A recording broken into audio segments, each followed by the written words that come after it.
কেন আপনার কাছে জানতে চাই যে জামায়াত, আপনি বলছিলেন আপনার একটি মন্তব্য ধরে জামায়াত এনসিপি ছাড়া সবার সঙ্গে প্রতারণা করেছে সরকার, এটি আপনি আজকে মন্তব্য করেছেন। আমি যেটি দেখলাম যে এখন পর্যন্ত ঐকমত্যের যেই সর্বশেষ সুপারিশ, সেখানে মোটা দাগে বিএনপি সহ অন্য যাদের আপত্তি সেটি হচ্ছে যে উচ্চকক্ষে পিআর, এছাড়া আরও কিছু ছোট ছোট পরিবর্তন আছে বা মন্তব্য। যেখানে উচ্চকক্ষে পিআরের ক্ষেত্রে নোট অফ ডিসেন্ট দিয়েছে 4 দল, সেই দলের মধ্যে আপনারা নেই। সেখানে হচ্ছে 12 দলীয় জোট, এনডিএম, জাতীয়তাবাদী সমমনা জোট এবং বিএনপি।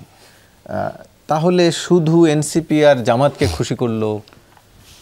জি, ধন্যবাদ সবাইকে, শুভেচ্ছা। দেখেন, ঐক্যমত্য কমিশনের বৈঠকে আমি গিয়েছি, সাইফুল্লাহ ভাইও তিনি কয়েকদিন গিয়েছেন। শেষের দিকে যে সিদ্ধান্ত হয়, জুলাই জাতীয় সনদ বাস্তবায়ন আদেশ দেওয়া হবে, এরপরে একই দিনে জাতীয় নির্বাচন এবং একই দিনে জুলাই জাতীয় সনদের পক্ষে গণভোট, এই প্রস্তাবনা ঐক্যমত্য কমিশনের পক্ষ থেকে আমাদের সামনে হাজির করা হয়। আমাদেরকে বলা হয় যে এক্সপার্টরা এই অপিনিয়ন দিয়েছে।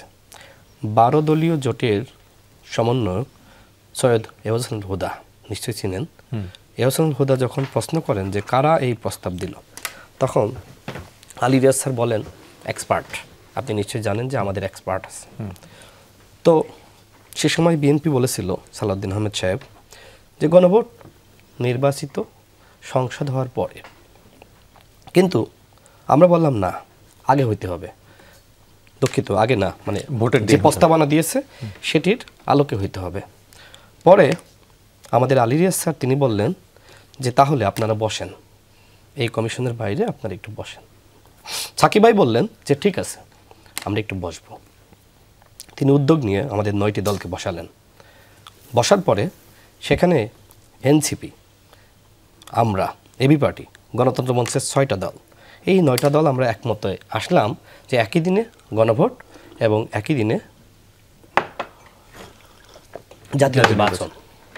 অর্থাৎ এই 9টি দল আমরা একমতে আসলাম। আসার পরে এনসিপি তারা ঐক্যমত কমিশনের বৈঠকে খুব পজিটিভ বলল, যেহেতু 9টা দল বৈঠক করেছি। পরের দিন যেটা হলো, হঠাৎ করে এনসিপি আমাদের সাথে আলোচনা ছাড়া তারা ইউটার্ন নিল। যদিও অনেকে বলে পোল্টি মারলো, আমি এটা বলবো না, আমি বলবো ইউটার্ন নিল। তো আমি তখন সিদ্ধান্ত থেকে সরে আসলাম। জি, তো আমি তখন ওই কমিশনের বৈঠকে বললাম যে রাজনীতিবিদদের চরিত্র সকাল বিকাল বদল হইলে মানুষ ভালোভাবে নেয় না। প্রেস ব্রিফিং এ এসে একই কথা বললো, তাহলে আমাদের সাথে বসলেন কেন? কোন সিদ্ধান্ত থেকে? আমি শেষ করি। গণভোটের প্রসঙ্গে আলাদা করে যেটা আমরা 9টি দল একমত হয়েছিলাম। তো যাই হোক, এখন তারা বলছে আগে হইতে পারে, একই দিনে হইতে পারে, এ ধরনের কথা তারা বলছে।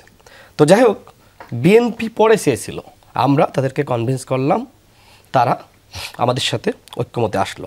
জামাতকে কোনোভাবে বোঝানো যাচ্ছে না। জামাতের কথা হলো আমার 80% মেনে নিয়েছে, আরও 20% আমার বাকি আছে, এটা মানতেই হবে। কারণ বিএনপি আমি দেখেছি যে তারা অনেক বিষয়ে ছাড় দিয়েছে, জামাত কোনো একটি বিষয়ে ছাড় দিবে না।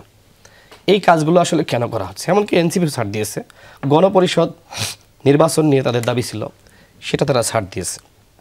তো যাই হোক, এখন প্রসঙ্গ হলো যে আমাদেরকে স্বাক্ষরের জন্য ডাকলো, আমরা 25টি দল স্বাক্ষর করলাম। তখন বলা হলো যে উইথ নোট অফ ডিসেন্ট আপনারা স্বাক্ষর করেন। তো আমরা সেভাবে স্বাক্ষর করলাম। সুপারিশ করলো উইথআউট নোট অফ ডিসেন্ট। তাহলে এইটাকে আমাদের 25টা দলের সাথে প্রতারণা করা হলো না? কিন্তু আপনাদের তো নোট অফ ডিসেন্ট ছিল না বাচ্চা? হ্যাঁ, অনেক অনেক বিষয় ছিল। কে বলছে না? মানে এই উচ্চকক্ষের পিআর এর যেটি আসলে এখন দেখেন, আমি রাজনীতি করি, সব তো আর আমাকে কেন্দ্র করে হইতে হবে এটা না। আচ্ছা, অন্য দলের তো বিষয় আছে, তাই না? যারাই দিয়েছে নোট অফ ডিসেন্ট, তো তাদেরও তো ইস্যু আছে। আপনি এই মুহূর্তে বিএনপিকে বাদ দিয়ে আবার সংস্কার করতে পারবেন? মনে করেন যে আমি একটা ব্যাখ্যা দিই, আওয়ামী লীগের ভোট আছে 15%, অনেক কমার পরে আমার কাছে মনে হয়েছে বিএনপি ধরলাম 40%, তাইলে কত হলো?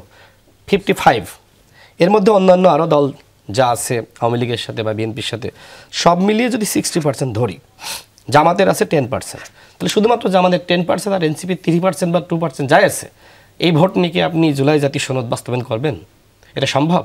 এই জন্য বলছি যে অবশ্যই বিএনপিকে এই ভোটের প্রক্রিয়ায় রাখতে হবে। গতকাল রাতে দেখলাম যে হা এবং না ভোট হয়ে গেছে, তাই না? ফেসবুকে হয়ে গেছে। তো যাই হোক, আমার কাছে মনে হচ্ছে যে সরকার আসলে জামাতের খপ্পরে পড়েছে। আর এনসিপিকে কয়েকজন উপদেষ্টা বিপদে ফেলেছে, এবং এই উপদেষ্টারা রহমান ব্রাদার্স। এদের সাথে 18 সাল থেকে আমাদের যোগাযোগ, আমরা চিনি যে এদের একটা গ্রুপ আছে। এই গ্রুপ বাংলাদেশে 1/11 সৃষ্টি করেছিল। এই গ্রুপ কখনো বেগম খালেদা জিয়ার খুব মানে নিকটস্থ হয়েছিল, জনাব তারেক রহমান সাহেবের নিকটস্থ হয়েছিল।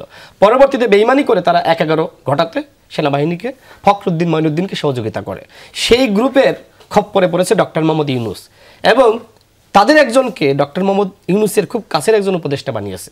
এই কথাগুলো বলতে বাধ্য হচ্ছি এই কারণে যে হাতে সময় আছে 3 মাস। এই 3 মাসের মধ্যে, এই 14 মাসে আমরা দেখলাম যে সরকার আসলে তার ফিটনেস তৈরি করতে পারে নাই। তো এই ফিটনেস সরকার তারা কিভাবে এই 3 মাসের মধ্যে তারা আসলে 2টা নির্বাচন উপহার দিবে? আজকে আপনার অক্টোবর মাস শেষ, নভেম্বর, ডিসেম্বর, এরপরে জানুয়ারি, ফেব্রুয়ারির প্রথমার্ধে জাতীয় নির্বাচন। আমি শেষ করে দিচ্ছি 30 সেকেন্ডে। তো এই 3 মাসের মধ্যে কি আসলে 2টা নির্বাচন জাতিকে উপহার দেওয়ার ফিটনেস এই সরকারের আছে? তার মানে কি? তার মানে এখন যারা বলছে যে জাতীয় নির্বাচনের আগে গণভোট, এরা মূলত ভারত এবং হাসিনার ফাঁদে পা দিয়ে বাংলাদেশের জাতীয় নির্বাচন বানচাল করতে চায়। একটা করার ক্ষমতা আছে? আমি তো সেটাই বললাম যে একটা করার সক্ষমতা অর্জন করতে পারে নাই। সেই ডক্টর মোহাম্মদ ইউনূসের নেতৃত্বাধীন সরকার কিভাবে 2টা করতে চায়, সেই প্রশ্ন তো আমারও। আজকে আসিফ নজরুল স্যার যেভাবে কথা বললো, মনে হচ্ছে যে জামাতের হাতে পায়ে ধরতে পারলে তিনি বেঁচে যেতেন। জামাতের কাছে তারা পরাজয় বরণ করছে। জামাতের ভোট যদি 10% থাকে, তাহলে বিএনপির আমি 40%, তাহলে বিএনপি জামাতের থেকে আপনার কত গুণ? 4 গুণ, তাই না? কিন্তু এই সরকার জামাত এবং এনসিপিকে যতটা গুরুত্ব দেয়, বিএনপিকে দেয় না। বিএনপিকে একদম গুনাই ধরে না। দেখেন এই সরকার 3টা দলকে কেন গুরুত্ব বেশি দেয় বলেন তো? আমরা তো এতদিন শুনলাম জামাতের পক্ষ থেকে বরঞ্চ বলা হতো যে সরকার বিএনপির সাথে মিলে গেছে, সরকার বিএনপি সুরে কথা বলে নির্বাচন দিচ্ছে, এই ধরনের কথাই তো জামাতের পক্ষ থেকে। না, এগুলো সঠিক না বলে আসছে। আমি যতটুকু জানি পর থেকে, জি, আমি যতটুকু জানি মূলত যেহেতু বিএনপি এই অভিযোগগুলো বিএনপি যেহেতু করছে, সুতরাং বিএনপিকে ঘায়েল করার জন্য, কাউন্টার দেওয়ার জন্য তারা এই মানে বিএনপির বিরুদ্ধে অভিযোগগুলো মাঠে এনেছে।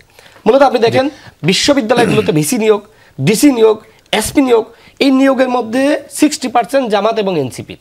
হ্যাঁ, থাকতে পারে 40% এর মধ্যে অন্যান্য দলের বা বিএনপির বা সাধারণ থাকতে পারে।